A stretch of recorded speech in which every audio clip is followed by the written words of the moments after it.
BJP এক লাজবাব party, মুখে যা বলবে কাজে ঠিক তার উল্টো। অন্তত বিহারে তো এমনই ঘটছে বলে দাবি করছে বিরোধী দল। হিন্দুদের কাওয়ার যাত্রা নিয়ে নানা রকম গোলমাল হয়েই চলেছে।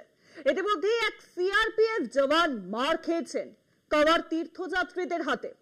এই কাওয়ার যাত্রার সময় দিল্লি ও উত্তরপ্রদেশে মাংসের দোকান বন্ধ করার হুকুম জারি করে গোলমাল পাকিয়েছে বিজেপি। কিন্তু খোদ নীতিশ কুমারের বিহার বিধানসভায় চলছে কিন্তু এবার দেদার মটন পার্টি। এই ঘটনায় নীতিশ কুমারকে নিশানা করেছে আরজেডি, পাল্টা সাফাই গেছে শাসক দল। বিজেপি শাসিত রাজ্যে শ্রাবণ মাস ঘিরে ভিন্ন ছবি। কোথাও শ্রাবণ মাসে কাওয়ার যাত্রা উপলক্ষে খোলা যাবে না মাংসের দোকান। উত্তরপ্রদেশ, উত্তরাখণ্ড, দিল্লিতে গেরুয়া শিবিরের ফতোয়া জারিতে শুরু হয়েছে বিতর্ক।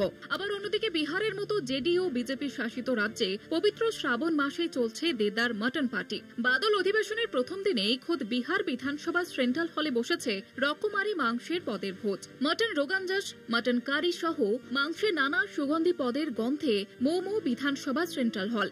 ঘটনায় ভোটমুখী বিহার রাজনীতিতে চড়েছে পারদ। এমন সুযোগ হাতছাড়া করতে চাননি আরজেডি নেতা তেজস্বী যাদব। চাঁচা ছোলা ভাষায় নীতিশ কুমারের সরকারকে আক্রমণ করেছেন তেজস্বী। এনডিএ নেতারা মাংস খাওয়া ক্ষেত্রে দুমুখ নীতি নিয়ে চলছেন বলে অভিযোগ করেন তিনি। সমাজ মাধ্যমে এক পোস্ট করে আরজেডি নেতার দাবি, শ্রাবণের প্রথম সোমবার বিজেপি বিধায়করা পাঁঠার মাংস খাচ্ছেন, এটা মনে হয় প্রধানমন্ত্রী পছন্দ করেন। পাল্টা আক্রমণ শানিয়েছে বিজেপি। সূত্রের খবর, তেজস্বীকে আক্রমণ করে বিজেপি নেতৃত্ব বলেছে, কে কি খাচ্ছে না দেখে বিরোধী নেতার উচিত আসন্ন নির্বাচনের দিকে নজর দেওয়া। রাজ্য বিজেপির মুখপাত্র মনোজ শর্মা সাফাইকে ক্যাটারারের উপর দোষ চাপিয়েছেন। সম্প্রতি কেন্দ্রীয় মন্ত্রী রাজীব রঞ্জন ওরফে লালন সিং মুঙ্গেরের লক্ষ্মীসরাইতে বিজেপি কর্মীদের জন্য এক মটন পার্টির আয়োজন করে একই রকম বিতর্কের সৃষ্টি করেন। তেজস্বী সেই সময় লালনকে কটাক্ষ করতে ছাড়েননি। 2023 সালে শ্রাবণ মাসে আরজেডি প্রধান লালু প্রসাদ যাদব কংগ্রেস সাংসদ রাহুল গান্ধীর জন্য পাঁঠার মাংস রান্না করে বিতর্কে জড়িয়েছিলেন। 2024 লোকসভা নির্বাচনের আগে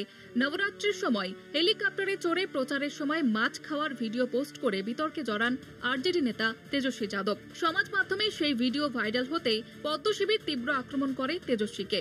ফের একবার ভোটমুখী বিহারে আমিষ নিরামিষ দ্বন্দ্বে শাসক বিরোধী দরজায় প্রকাশ্যে। কলকাতা টিভি।